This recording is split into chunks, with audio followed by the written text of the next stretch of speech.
Asan ang ibang mga order? Andito na po. Ayan, salamat. Aha. Chang, kompleto na ho ba ito? Teka, parang may kulang pa eh. May kulang pa po. Ano ba? Yung kape!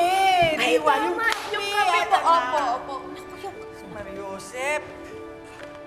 Ayan, Chang. Yung ano, dito. Ito po. Ayan, naku, salamat. Eto, ilagay mo na itong mga ito. Ayan. Kompleto na, no? Oo, kompleto Nay! na. Ayaw ka. Oh, Ay! Wala. oh, ayan. Akin na. Kasi Mm. dadaling ko na to sa conference room 3 kasi sabi ni RJ, doon daw yung meeting nila. Dadaling ko na to doon ngayon para makabalik ako kagad, ha? Sama na po kita. Ay!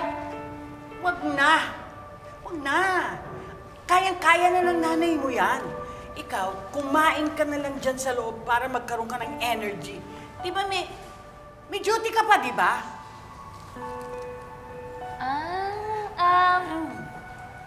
Oo nga po pala, Nay. Kasi, dadalan ko po kasi si Zoe ng meriende. Kaya hindi po muna kita masasamahan. Sorry, Nay.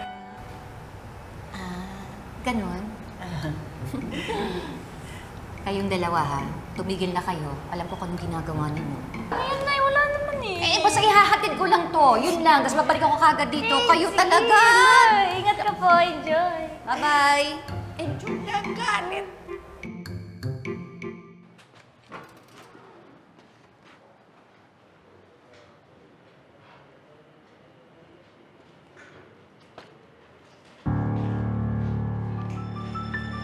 Zoe, Yes, it's me. Anong ginagawa mo dito? dinala ko lang yung breakfast para sa daddy mo tsaka para dun sa secretary niya. Oh. So is this your new way of flirting with my dad? Bringing cheap food? Like you? In-order to sa akin ng daddy mo kagabi. Trabaho lang to, Zoe. Pagkatapos ko itong ihatid dito, aalis rin ako.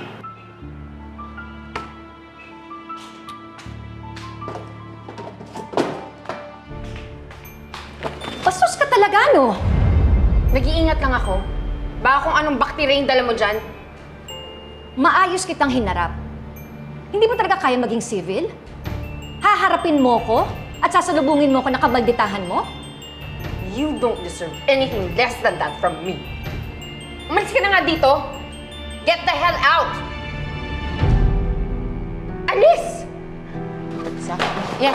Isama mo yung mga basura mo. Umalis ka na!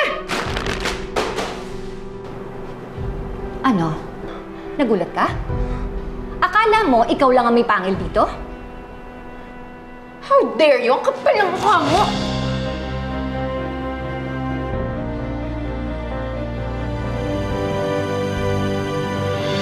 Pwede ba ako magdala ng sarili kong noodles? Hindi, syempre. Ay, seryoso? Bakit Kasi gusto ko yung noodles. Miss Ay! Karen, si Hello, Nino. Doc! Oh, Nakita niyo ba si Zoe? si Zoe? Parang hindi ko napansin, si Zoe. Pero yung kotse niya kasi nasa parking eh. Sure ka? Oo, Sure ka? Oo, yung pula. Oo, andun. Mars off duty si Doc Zoe. Nandun. Oo nga, ba't nandun yung sasakyan niya? Sige, thank you ah. Hanapin ko na lang si Zoe. Okay. Ay, sasabay na kami. Sabay na, oo. Kasi yung masarap yung hangis dun sa kanila. Kotse yung pinag... Bitawan! Bitawan mo ako! Paano kung ayoko? Di magagawa ka? Alam mo, masyado ka na nag-e-enjoy dyan sa masama mong ugali. Ano ba? Sa oras na malaman ni Daddy na sinasaktan mo, Wala akong pakialam kung anong iisipin ng daddy mo. Wala na nga yung nanay mo, binubuhay mo pa rin yung ugali niya. Alam mo, Zoe, hindi nakakadagdag sa talino at sa ganda mo yan. how dare you bring up my mother? Ang gusto ko lang naman, ma-realize mo na mali ka, Zoe. Huwag kang tumulad sa nanay mo. Kriminal na nga, kinamumuhian pa ng lahat. Ang kapal ang mukha mo ah! Ang kapal ang mukha mo, laintin siya! Kapit ka lang naman! Ikaw ang sumira sa buhay niya! Kaya siya naging kriminal dahil sa'yo, kaya ikaw ang totoong masama dito! Oh!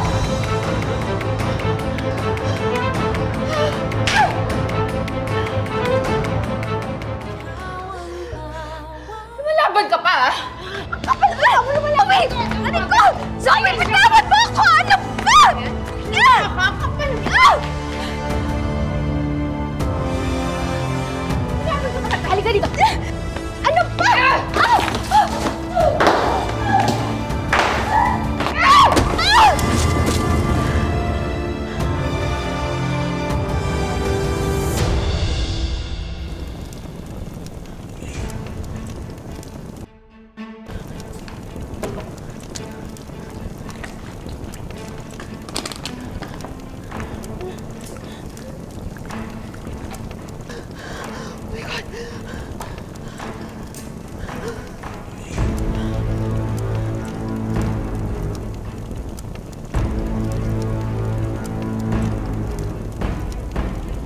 tulungan mo ko.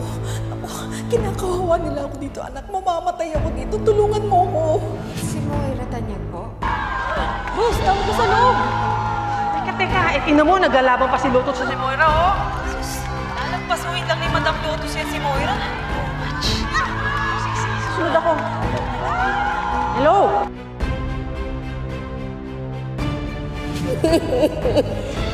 Mami! Akala ko hindi mo na ako bibisitahin. Hindi ko alam bakit ka nila minamitrato ng ganito. Gumawa naman ng paraan ng Diyos para maligtas ako at magkita tayo. Please naman! Please naman! Sabi mo, hindi mo ako iiwan eh! Mami! Please! Please, wag mo ako iiwan! Gumising ka! Gumising ka! Bakit ba kita tutulungan?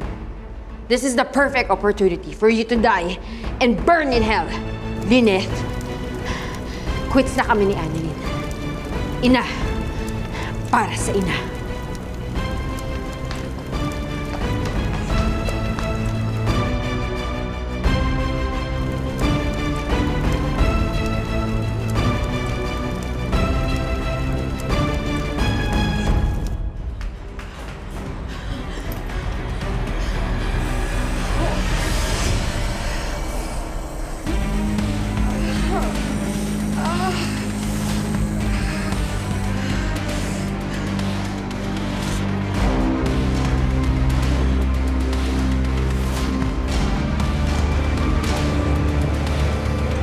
Sa'yo yun, Lynette. Para sa lahat ng ginawa mo sa mami ko.